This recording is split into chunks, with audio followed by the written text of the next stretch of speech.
I am Ian Riñon, an independent alternative media practitioner, among other things, and this is going to be the first uh, normal Brewed Banter for 2023. The other one was beer, so that's a different kind of Brewed Banter, and yun nga, it's a somber thing. Latak ng 2022 yun. So this is the first proper Brewed Banter for 2023. So tara, kape tayo. Now, I really don't wanna talk about this kasi magkakaroon pa ng clout yung yung creator nito. Pero if you are subscribed, or if you have liked my Facebook page, the Intrepid Show with Ian Riñon, uh, aside from posts regarding the death and funeral of Pope Benedict XVI, I have also interspersed there some or a couple of screenshots from this certain creator na idadivulge ko na lang sa the Intrepid podcast, because I'm also planning to create episode 3 of the Intrepid podcast, and it's most likely latak ng 2022 episode. So yun yung plano ko doon. It's one of the things that I'm going to tackle there. And how do I say this? Yun nga, kasama siya dun sa pag-uusapan natin sa podcast episode. But for now, the reason why I am recording this is um, two things. Two things. Una, the reason why nandito ako sa isang parte ng Intrepid HQ at hindi dun sa workstation. The workstation is good. I can sit there, but it's a bit of a mess dahil to make the long story short, someone I personally know and cherishes, a good friend of mine. Uh, he and his family is going to the United States for some time, and this might be the last time we would meet in a while. Kaya during the Christmas octave, binisita ko siya just to say goodbye to him, and he gave me his Breviale Romanum. Basically, it's the or Antifonale Romanum. It's basically the breviary, but with chants in it. So talagang it's more of a chant book for the divine office. Akala ko ganito lang siya kalaki. Alam ko naman na makapal siya. It's gonna be very thick because if it's one volume, it's gonna be very thick, or at least if it can be fitted into two volumes. Pero ang laki, as in isang buong handbag. Ano talaga naka doon, nakasuksok doon. And then there's also a separate copy of The Office of the Dead na maliit lang na pwede kong dalhin. Actually, dinala ko na rin siya during the New Year. Kahit sayang lang hindi ko pa siya nababasa or nagagamit. But eventually I'm going to use that. Nagkataon lang din na doon sa workstation talagang medyo maliit lang din ang space ko doon, kaya it occupied my current table. Kaya nakabuklat lang siya kasi syempre I really wanted to pray it, kaya lang yeah, it's a struggle. You think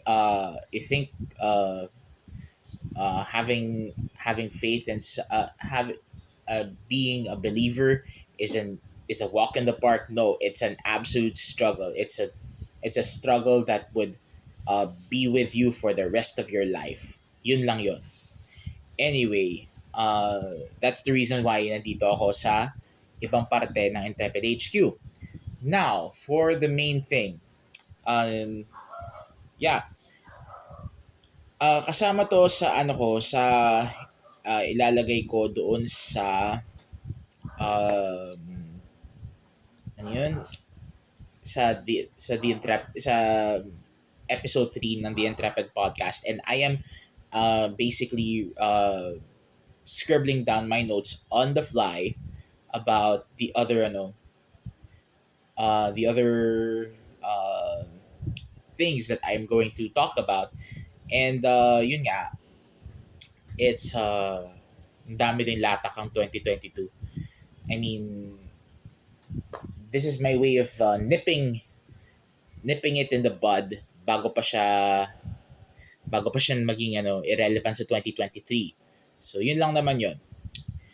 Anyway, for this creator, i-mention ko na lang siya sa The Intrepid podcast. Pero alam niyo naman yun at kilalang kilala niyo naman yun. She made a buzz on social media about her perspective on work, and not a lot of people are fans of it. I mean, I certainly I certainly do question that. Kasi okay, gets ko naman na she's trying her best to empathize with the working with the working class, or with the I hate saying working class. Sabihin na lang natin na um the everyday individual na nagtatrabaho and all that. Those efforts are admirable, of course. Kaya lang kasi the way she worded it, it's just off. And yung follow up perspective niya medyo off lang din kasi uh it goes to show na she wants the world to revolve around her. I I hope I'm wrong, pero that's that's what I see, or that's what I'm thinking with this kind of perspective. Kasi yeah, it's nawirdohan lang din talaga ako kasi you don't uh you don't share something that you would regret in the future. That's a thing. Kaya parang bilang paunang perspective dun sa gagawin ko sa podcast episode, I have to say that this creator, or this personality, has lacked prudence and discernment in sharing her perspective with her fan base and with the general public. So uh, and I think the follow up post is more of pretty privilege kasi uh, kung alam nyo lang mga kababayan, this creator or this personality has a face and has the looks and all that, kaya lang kinukulang dito. So I'm not saying na na ganun siya, but she just lacks the intellect to discern what she wants to say in the general public. And given that she's a public figure, syempre mamomonitor yun ng marami. So yun lang naman yung sa akin. And shout out lang din kay Eri Niman for basically correcting her or uh, not really correcting her perspective, pero uh, trying to understand where she's coming from. But I guess, sir, kailangan pa nating pa siyang pagsabihan kasi the way she frames her words, it's just too off. But we appreciate your efforts, or we appreciate your your way of uh, calling out a fellow celebrity of yours. So to Eddie Neiman and to his bald head, uh, thank you for giving for giving a better perspective of what she should have said.